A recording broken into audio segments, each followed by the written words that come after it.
Brandon looked around at those sitting near him, drinking their coffee, as he was doing. The music that came from the speakers above him played a quiet refrain, a soft voice, without instruments. He only heard it when there was a lapse in the conversations that were at times deafening. It was strange how they seemed to become silent all at once, lasting only a few moments. Brandon tapped on the edge of his cup with his tiny spoon in their absence. He hesitated to open his remote display.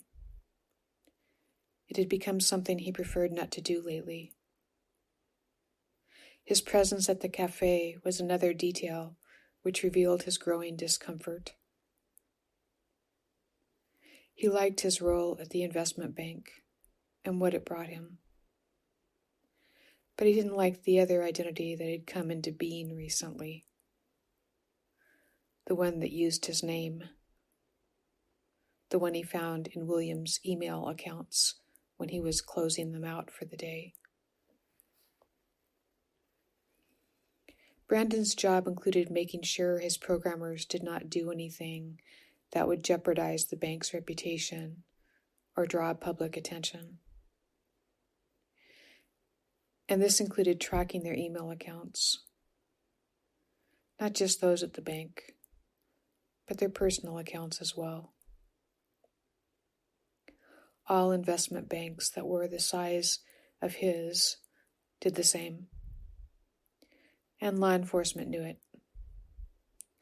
Although there were laws against such violations of privacy, when it came to the activities undertaken by these banks, laws were ignored. Rules are only used as weapons. The words of his manager played back in his head. Law enforcement even consulted on how best to monitor employees' accounts, and at times provided access to technologies which helped. But Brandon was not told his own accounts were being used to send William emails that were designed to confuse and threaten. An analyst had made a mistake and forgotten to direct these emails away from Brandon's queue, resulting in their disclosure. Brandon knew William was viewed differently than the other programmers, though he wasn't sure why. And for years, he didn't care, as long as William's work made his team successful. And it did. William was 42, 12 years older than Brandon.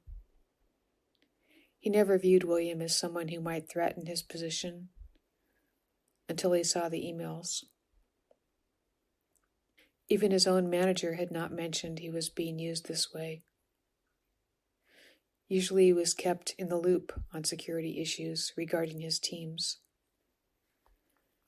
But he now knew this was no longer the case. He, too, was outside. He took a sip of his espresso, but the lemon twist became caught in his teeth. Brandon didn't know what to do. The emails pitted him against William in a way he had never intended. And when he read them, he saw what they were trying to do, especially the one with the young girl's photo. They were creating a wall around William. He knew he should not let William know what he had discovered. This would immediately cause the loss of his job, or worse, to be blacklisted from working for another investment bank. And William wasn't worth it. They weren't friends. For all he knew, William deserved what was happening to him. But somehow, thinking this was not making him feel better about his newly discovered outsider's status. As he walked back towards the office, the wind shifted and the cold air rushed against his face. It felt good. Each step took more effort as he headed up the hill towards his office. As he entered the revolving door into the lobby of the building, the difference between that moment in the wind and the artificial environment he was entering became overwhelming, and he lost his balance. This had never happened before. He quickly regained his footing and headed for the elevator. The doors to the elevator opened, and he hurried in, placing his back against the railing that ran around its interior. And just as the doors were about to close, someone else entered the car. It was William. He looked disheveled compared to Brandon. His hair came nearly to his chin and flowed effortlessly across his eyes. It was black and fell in heavy strands that had not been washed recently. But his eyes were like coal, intense, deeply set, and surrounded by high cheekbones and an aquiline nose.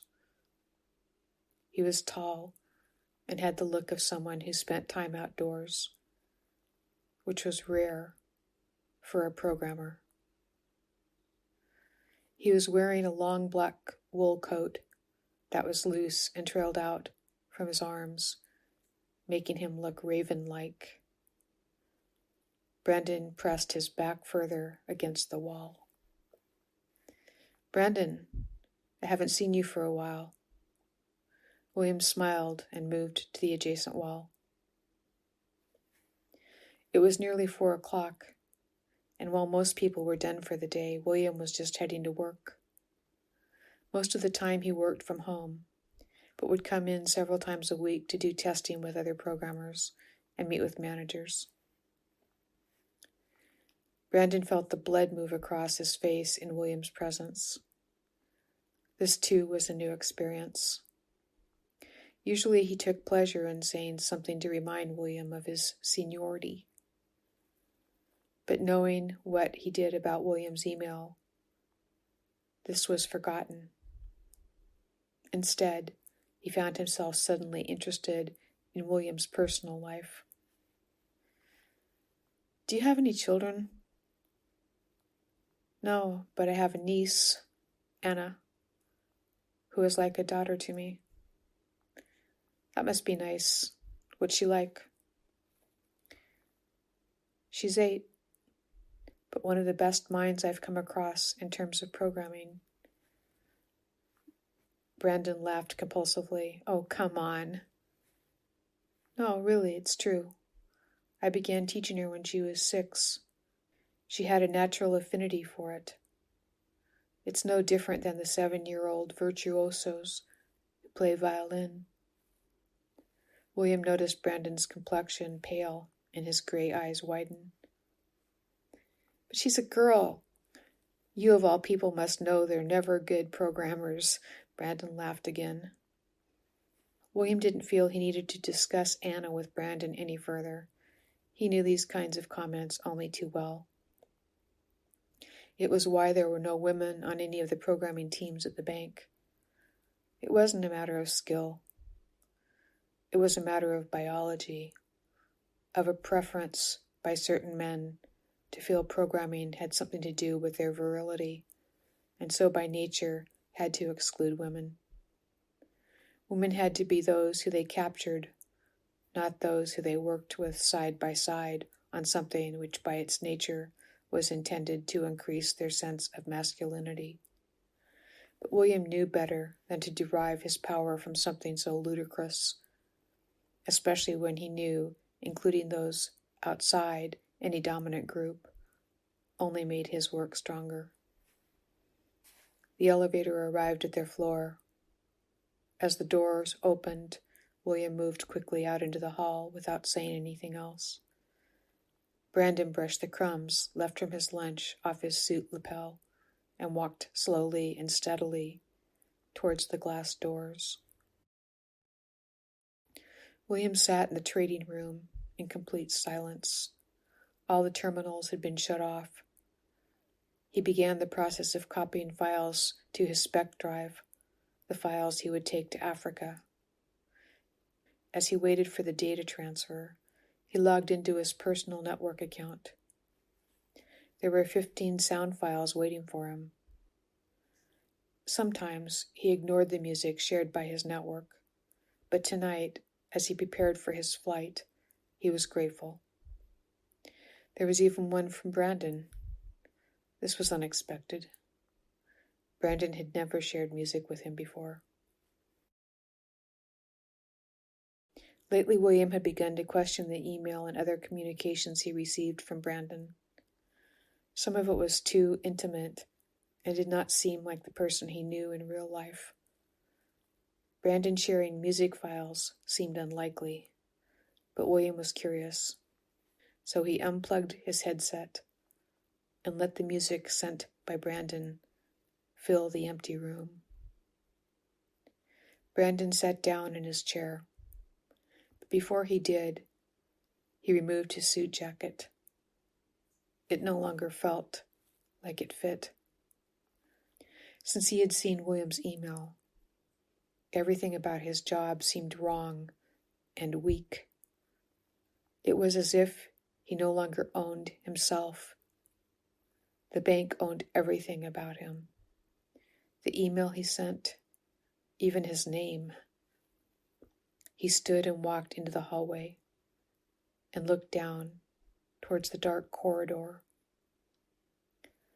There stood William, facing him, surrounded by a wall of unfamiliar sound.